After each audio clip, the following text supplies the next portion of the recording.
Over the recent weeks, several citizens of Arkham, Massachusetts have been going missing. The corpses of some of them have been found mutilated in the nearby wooded areas. Local authorities believe wild animals are to blame, but some of the locals believe there is something else going on. Ashkin and Zoe, two residences of Arkham, were meeting with each other to discuss these strange events. While in the study of Ashkin's residence, Ashkin's dog, Duke, gets startled. Then both Ash and Zoe started to hear whispers and voices coming from the parlor. Other sounds also could be heard coming from the floor and the walls. Both of them began to investigate the situation, only to find that the house was transforming and that their path was now blocked. An uncontrollable haunting overtakes Ash, hindering his progress. Zoe finds a machete in the corner and decides to enter the hallway without him. "Don't forget about the gun I keep hidden in the hallway," Ash reminded her. Ashkin's condition worsened as he became frozen with fear. Unsure why, he believed that the strange events might be the cause of this sudden ailment. He mentally fights to regain his composure. By this time, Zoe was already making her way to the bathroom, afraid that whatever force was affecting Ashkin may also affect her soon, so she decided to continue to investigate without him. Ash finally regains control and quickly moves into the hallway. Duke seemed interested in the bedroom, so Ash follows him there to investigate. Both Zoe and Ash started to find strange clues, useless by themselves, but maybe if they find enough of them, they will provide some answers. Ash was about done investigating the bedroom when he thought he heard Zoe struggling from down the hall. Before he could act, Duke drew his attention to a swarm of rats that seemed to come out of nowhere and surround them. Moments before in the bathroom, Zoe had been startled by a humanoid creature she only saw in the mirror as it was manifesting itself out of the wall. With little hesitation, she took the machete to the creature's head, killing it. Stunned at what she was looking at, she snaps out of it when she hears Duke from down the hall in the bedroom. The rats were fast, but luckily weak. With the help of Duke, Ash was able to fend them off easily. But before he could gather himself, a creature came at him from the head of the bed. Duke was able to intercept the creature, ripping at his throat. As the creature lied there gasping, it took its final breath and it appeared to be dead. Confused to what these creatures were and where they were coming from, he left the room to check on Zoe, but the two of them ran into each other in the hallway. Ashkin notices that Zoe's machete appeared to be freshly stained. "Rats?" he asked. "Rats?" she questioned. "No. I had to split the head open on some ghoul creature coming out of your wall. You have rats?" "I don't have rats, but me and Duke were attacked by some. And one of those ghoul creatures too. Duke took care of the rats. And the creature. It was a team effort." "Well, I'm glad you at least made it out of the study," she said. What the hell is going on? Both of them agreed something unnatural was happening. It was possible that the source was coming from the parlor, where they had heard the voices earlier. So this is where they decided they needed to go. Using the clues they had found, a hole broke into the wall, leading into another hallway. Ashkin enters first, asking Zoe to keep a lookout for the other dog that was somewhere in the house. As Ash entered the hallway, he notices a fog. If there are any clues here, he won't be able to find them. While Zoe's attention was on Ash, another swarm of rats formed around her. The sound of their manifestation caught her attention. She looked down and seeing she was surrounded. "More rats!" she yelled. Ashkin looked back to see Zoe swinging away with a machete. The flying pieces of rats stopped a few seconds later. She takes a deep breath. "Okay, got him. I'm coming over. You definitely have a rat problem." Ash grins at the light humor. "Just shut up and come on." Something was blocking the entrance to the parlor, so their only options were the attic or the cellar. Zoe started toward the cellar. Ash had his doubts, but at this point, both seemed like lousy options. Following her down, they began to investigate to find any clues.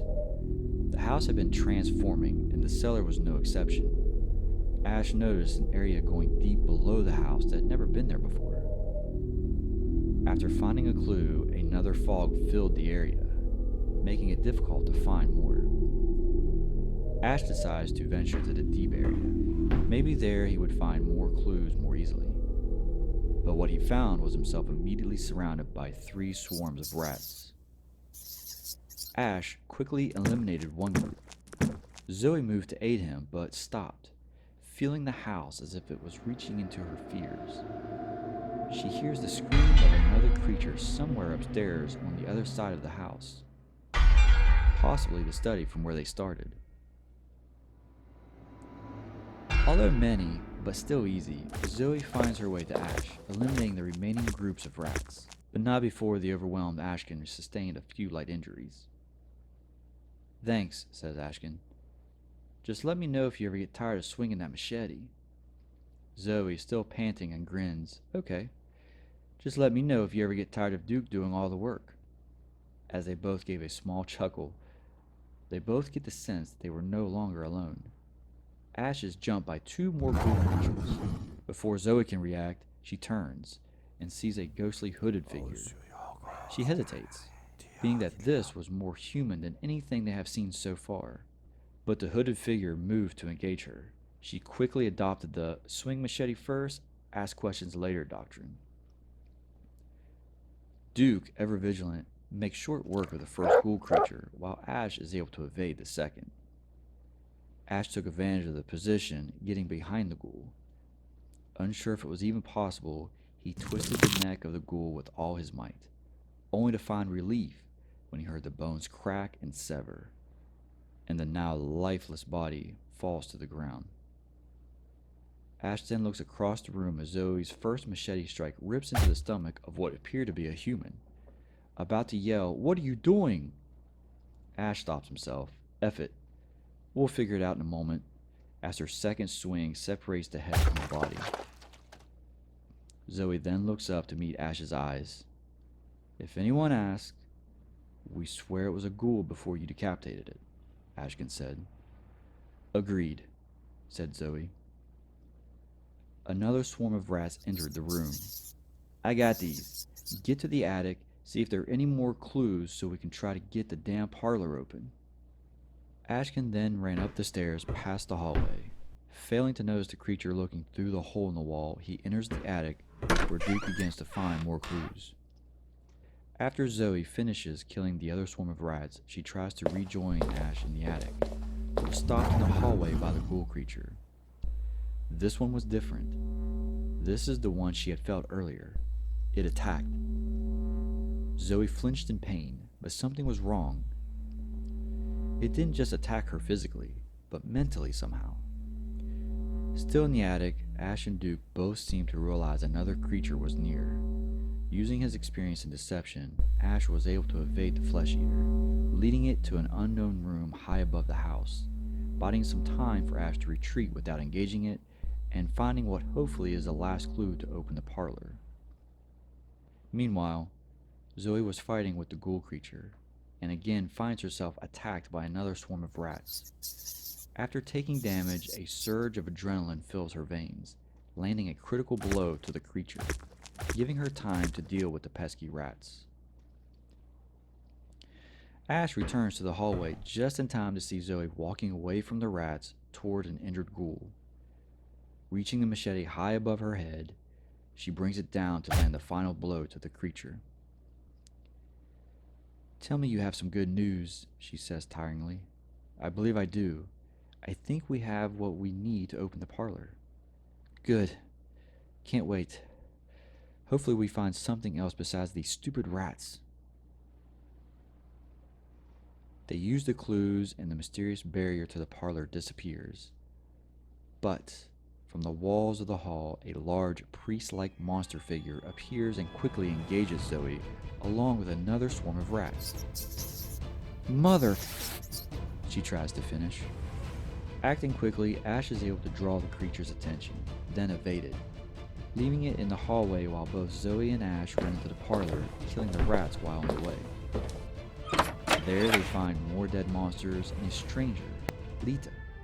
who quickly informs us she is an ally, but there is no time to explain. We must kill the large priest monster, she said. We are running out of time. She points to 10 runes on the floor, 7 of which are now glowing.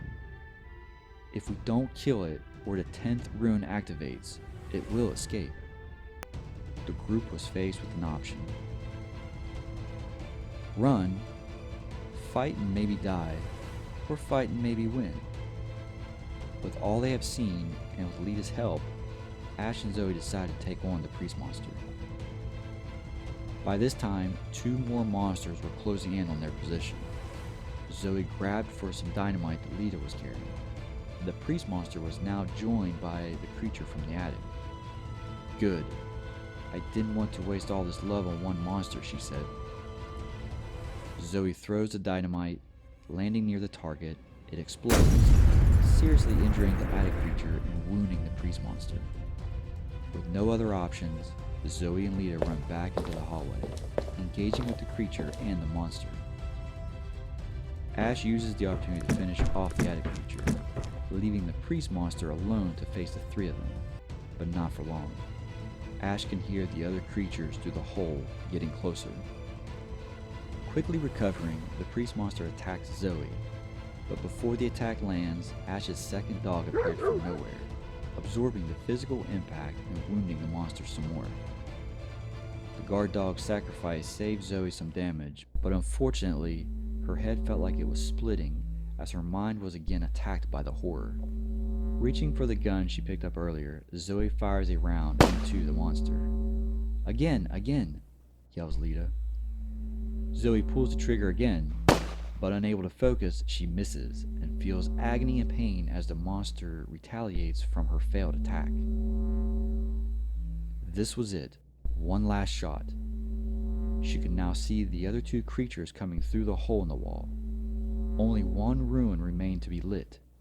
She knows if she misses, Ash might be able to finish off the monster, but she may not survive the conflict. Her mind can no longer handle the horror. She focuses, aims, shoots, and the bullet pierces her target. The priest monster reacts to the final wound that would cause it to wither, fall, and die. As it perished, so too the creatures that had entered the hallway. Have they done it? With the monsters dead and the chaos ceasing, Ashkin and Zoe finally relaxed and gathered themselves. But Lita was not sharing the same sentiment. Lita explained that the house must be burned down. Ash quickly thought it over. Then, taking Lita's torch, he closed his eyes and with a deep breath, threw it into an empty room. The 3 walked outside and watched as it began to burn. Zoe, standing next to Ash, her arms crossed, gives him a subtle nudge with her shoulder. They looked at each other. She smiles and says, "Just as well, Ash. You had a serious rat problem." Lita approaches them to finally make a proper introduction and to inform them of the horror that is still yet to come.